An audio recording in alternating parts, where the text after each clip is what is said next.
Brings us to 12 minutes past 7.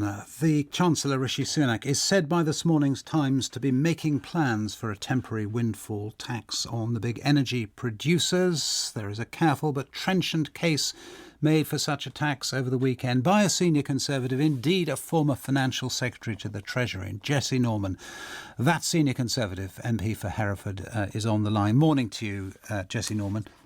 Good morning, Justin. What is the big picture here? Why is it that you think it has to happen, and what's your answer to those who say it's unconservative? Well, I think the key place to start is to recognise that under normal circumstances, governments treat tax with extreme caution of any kind, and windfall taxes in particular, because they tend to be in fact, they are almost by definition unexpected responses to situations. But we're not in ordinary times. We're in absolutely extraordinary times at the moment. And we have a situation in which millions of people, because of the massive increase in global oil and gas prices, are facing fuel poverty and a serious cost of living crisis in the next few months. And so the question is, how should government respond to that? And of course, one thing to note is that those oil and gas prices have also resulted in a massive spike in the profits of the oil majors. Now, that is a spike in profits that no one expected even 3 or 4 months ago. They're not factored into any investment plans. And the reaction of the sector, by and large, has been to acknowledge that and to do what many large companies do, which is to engage in share buybacks and other forms of dividending back money to shareholders. And all a windfall tax says is, look, this is actually inequitable because these people were not expecting that money, and these are extraordinary times, and we should be thinking about the wider public interest. To which, well, on that point about the public interest, the Education Secretary Nadine Zahawi saying yesterday, OK, do it, but you would then get the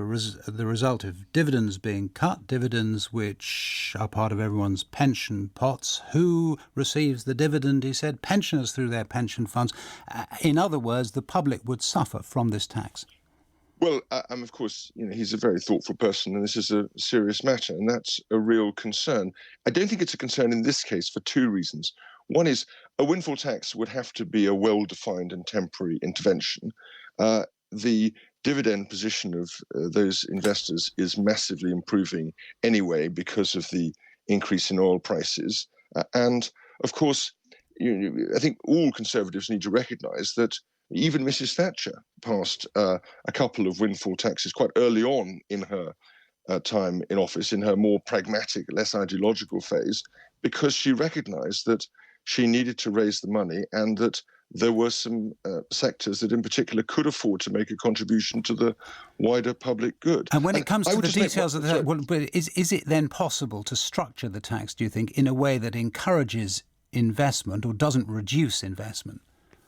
Well, I think, senior figures in the oil and gas industry have already made clear that a short-term investment next year or 2 is not going to be affected by a windfall tax because those investment plans have to be put in place, over a period of time and already in place. No, I don't think that's the issue. I think the issue, if I may say so, is that is the question, whether or not one has to remember that the oil and gas sector received, very significant public support when the oil price crashed in 2014. Billions of pounds of other tax reliefs were given in order to keep tens of thousands of jobs in place. Now, are we seriously going to say that somehow it's a one-way bet for the oil and gas sector, that when prices crash, they expect the government to come to their aid, but when prices suddenly spike, they think it's somehow wrong and contrary to the free market to levy a sensible tax? I don't think so. And I'm pleased that the Treasury is starting to say publicly now and brief out that it is thinking about this, because I think it should be. Final thought then, that's about raising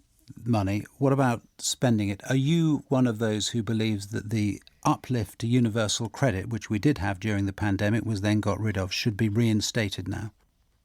Well, I certainly think that it's a mistake to talk about taxation outside of budget. I'm afraid I'm too much of a Treasury man at heart for that. But it's perfectly clear that the government is going to need to do more to support people in the next few months. And a windfall tax justification, in part, rests on the widespread need that we are going to need to support people and recognition of that. And we're going to do that, I hope, quite comprehensively, because that's what's going to be needed. Wasn't quite a yes, but it wasn't a no either. Jesse Norman, nice to talk to you. Thank you.